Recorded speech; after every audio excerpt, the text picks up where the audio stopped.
Hey guys, it's Courtney and Seth here today we are back in Pigeon Forge, Tennessee, and we are going to be visiting a newly opened restaurant that we have not visited before called Downtown Flavortown, which is based around and I believe maybe owned and operated by Guy Fieri, who is on multiple cooking and travel themed TV shows. He's a pretty well-known guy. So we are going to be visiting there. They have an arcade, they have a Tiki Bar, they have Duckpin bowling, and of course they have the dining restaurant as well.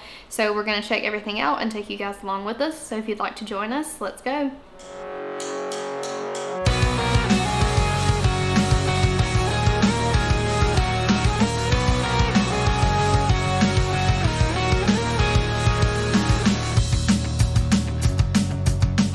Today we are visiting Downtown Flavortown in Pigeon Forge, Tennessee. Opening in March of 2022, this new restaurant offers food and fun to the Pigeon Forge area. Today we will be dining in, checking out the arcade and bowling lanes, and giving our honest review of Guy Fieri's inspired restaurant. So let's check in for our reservation. So as you first come in, you do have two options here. If you're just here to do the Tiki Bar, arcade, or bowling, you're going to go left. You can pay for your cards here. And if you're wanting to eat like we are first, you can check in right here at the hostess stand and they will seat you through the dining and merch area. So that's where we're headed now. So here's a look at some of the arcade and Duckpin bowling prices. Looks like they do have those same arcade cards and they do have a variation for those prices. And their Duckpin bowling, it looks like it's by the hour and it's $39.99. And as we're going back to our seat, I'm going to show you guys some of the merch in here. Looks like everything either has Guy's name on it, his face, or the Downtown Flavortown logo, but you can definitely get a lot of stuff in here to commemorate your trip. Oh, and look, they have the Duckpin bowling and it looks like Guy. That is so cute. Man, they really have a lot of stuff in here. Basically anything and everything. If you wanted it branded to this place, you can get it here. And they do have some tiki mugs here. It looks like each one is themed to something different. For example, this one is a hot rod mug. And then for another example, they have a bandana tiki mug. But these are super cute. And apparently made by an acclaimed tiki artist. And of course, they have to have some cooking themed items. It looks like they have even some kids' chef's jackets. And they have some of Guy's signature items, cookbooks, looks like some sauces, anything and everything you could want.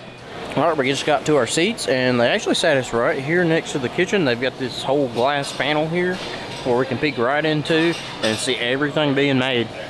All right, guys, so let's take a quick look at the menu here. It's cute. They have a lot of notes, like as if from Guy about some of these dishes, but they do have their shareable appetizers, lighter fares. They do have a chicken wing section, waffles, sandwiches, burgers, and flatbreads. Let's check out the drink menu. They also have a cocktail menu, which has some of their signature cocktails. They also have a moonshine section, and they have some Old Smoky Blue Flame in that top one there, for example.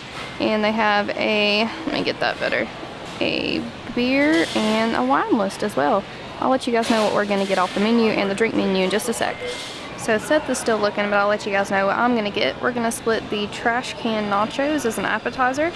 And then for my entree, I'm gonna go with the OG ringer, which has an onion ring on it. And it does come with his signature barbecue sauce. And for my drink, Seth, can I borrow that for a second? I'm gonna get where is it?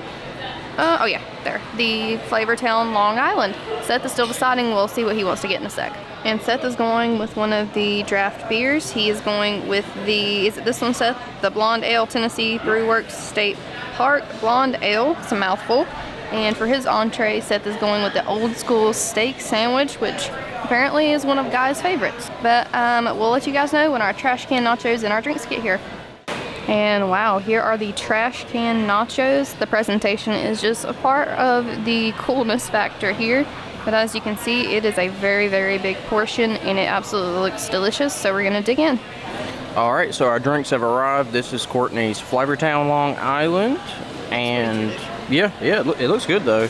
And I got the Blonde Ale. And I assume the company said Tennessee, so it must be a local one. I haven't heard of it personally, but I'm excited to try it out. Okay, so we were watching a TV show, and I noticed that he had a Santo Tequila shirt on, which I hadn't quite heard of before, but it looks obviously familiar to the logo that was on my glass here. So I had to look it up because I thought, like, what does that mean?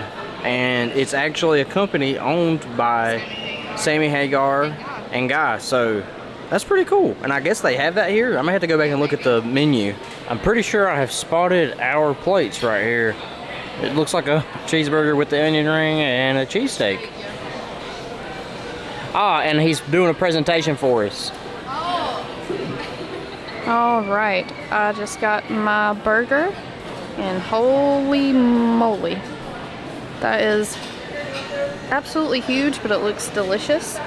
And it did come with an onion ring, cheddar cheese, bourbon brown sugar barbecue sauce, which is Guy's signature barbecue sauce, and you can get it topped with lettuce, tomato, onion, and pickle. And apparently the bun is a garlic buttered brioche bun, so sounds very savory, which is right up my alley. But let's see what Seth got. Here is my old school steak sandwich. It's got sliced hanger steak, caramelized onions and peppers, and the onion straws there. I've never had that on a steak sandwich. Parmesan, A1 donkey sauce, and garlic buttered hoagie here. And it comes with waffle fries, which I didn't realize that they had waffle fries, and that's awesome. Alright, so we have finished eating. Cool thing about this place is if you've got you a drink, just carry it on with you.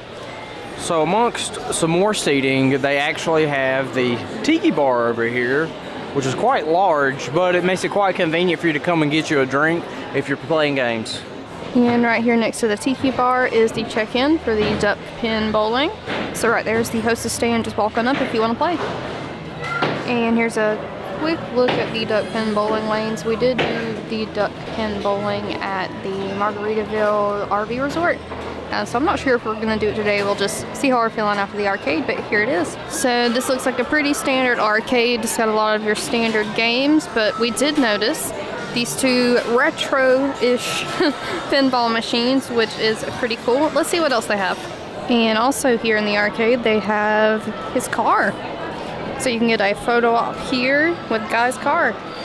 And Courtney has found the quarter push games. She can't help herself, so she's probably going to spend all her card on this game.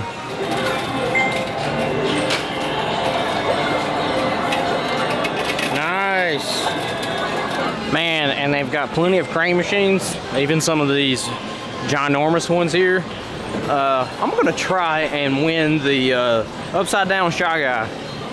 Come on, come on. Alright, Seth's found a game he wants to try out. He said he's going to go for the Nintendo Switch there in the corner. So close. Oh well. Well, we didn't fare too well on crane machines, but Courtney seems to always win and do pretty well at these. Yeah. I think I've got quite a few. Maybe we have the whole set. No, I think I'm missing one. Oh, okay. And so at the end of our play, we've got 3,200 tickets. So we're going to look around and see what they've got here. So this reminds me of a lot of other arcades. I don't remember seeing actual Fisher-Price things here, but it's similar to like Dave & Buster's, if you've been to one of those. They've got a lot of candy, which is going to be like the cheaper items, but then like all the toys are the more expensive items, like a desktop drum set for 10,000 tickets. Alright guys, so I wanted to wrap up our review of downtown Flavortown. So the first thing that we got were the Trashcan nachos, and wow, in my opinion, those were absolutely delicious. Yeah, I was a little skeptical. I mean, I've had like barbecue nachos before, but these are just different. Yeah, the sauce, the barbecue sauce that had it, which is his signature sauce apparently. It was so good. It was savory. And before we even go any further, I'm gonna say, if you are a person who likes very savory food, basically everything we had there was very savory in a good way. That is the type of food that I enjoy. So I thought the nachos were awesome. Yeah, I could almost say that I like them more than like traditional, regular like Mexican-ish style nachos. Nachos. They were just different. Yeah. Yeah, the pickled onion on there, the fresh really well. jalapenos. Presentation was really cute. Yeah, it was cool.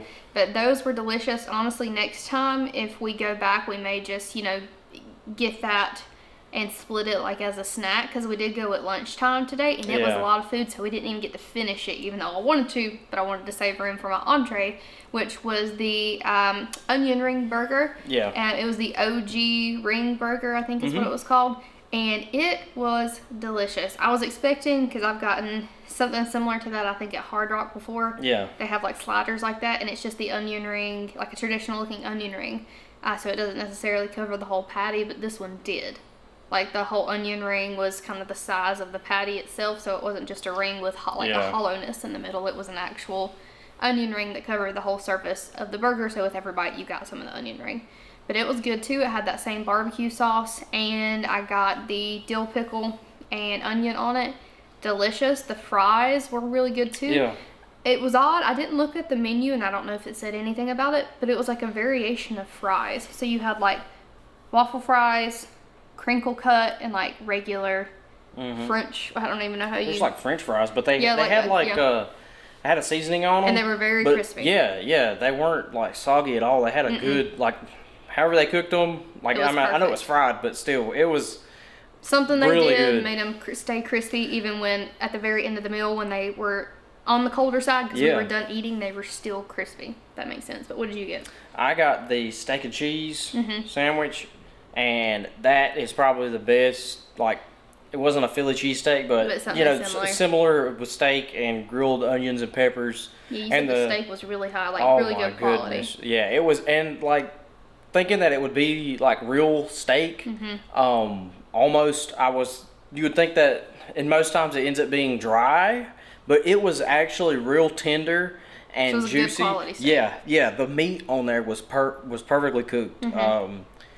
I know I will get that again when we go back. Yeah. Even though I need to try something else, but man, that was hard to. Yeah. That's probably the best steak sandwich I've ever had. But I also got the it was a Long Island iced tea, but it was called the Flavortown Long Island iced tea. It was good. It was a little too sour in my opinion, but still good, still drinkable. Probably just discretion of the bartender, But it was pretty traditional and it was good. But what beer did you get again? It was that Tennessee. Tennessee Company. It was a blonde ale, and it was good. I actually got 2 of those. So yeah, you walked around with it. Yeah, I think that's kind of neat too. It reminds me of a Dave and Buster's if you've ever been to those. As far as the atmosphere, you can take your drink to the arcade. But food, really cool. Food and everything much better than any Dave and Buster's. But speaking of which, the arcade was big. It had plenty of options. I mean, we had fun. It had your traditional games that you always look for. The Duckpin bowling looked really fun too. We just kind of ran out of time, unfortunately. But like I said, we have done Duckpin bowling before in our Margaritaville RV Resort tour video, so we know what it's about, and it is really fun. But it looked very similar to that. But overall, we would definitely recommend going to downtown Flavortown. We absolutely loved it and enjoyed it. But we hope you guys will like this video, comment, let us know if you've ever visited downtown Flavortown or if you plan to in the future. And please don't forget to subscribe to our channel for more Pigeon Forge content coming soon. So until next time, we hope to see you on the next adventure. Bye.